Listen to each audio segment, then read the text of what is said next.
All right, so on that day, our mom told us about Disney the day before. So that's kind of where the story begins. And then that morning we woke up and we ate breakfast. And on this day we got to have Pop-Tarts, which we never got to have. So I'm going to put that in there, Pop-Tarts. And then we drove for 3 hours to Disney. And I made Emily like a bed, because this was back when we didn't have to sit with seatbelts on, if you can imagine a time, for Emily on the floor of the car.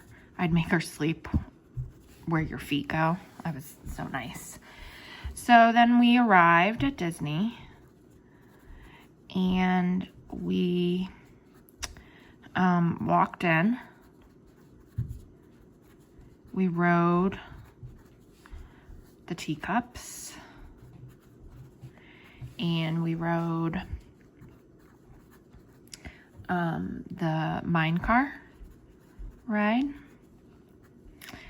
and then we got in line for Space Mountain,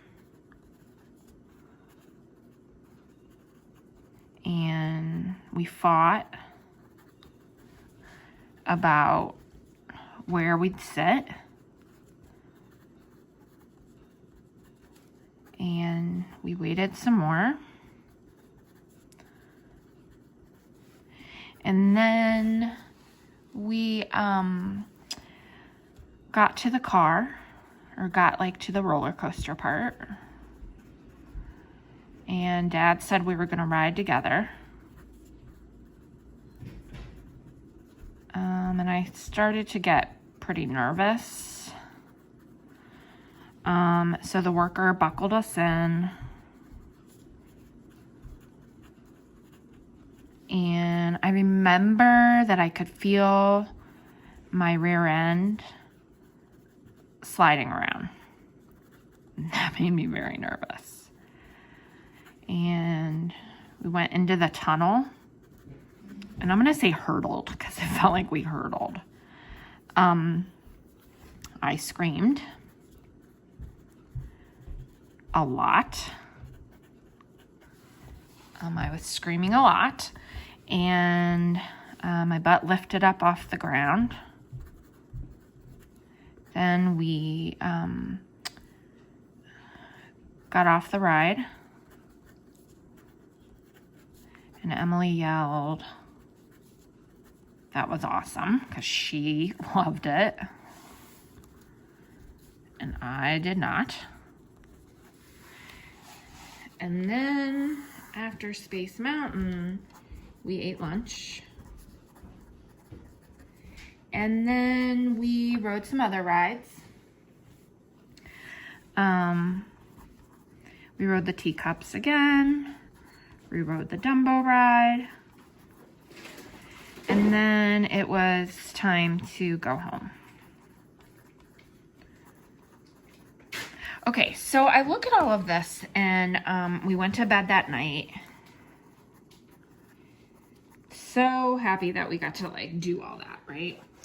But so when I look at this, this is what some people call a bed-to-bed story. Like, I woke up in the morning and I went to bed, and here are all the things that happened.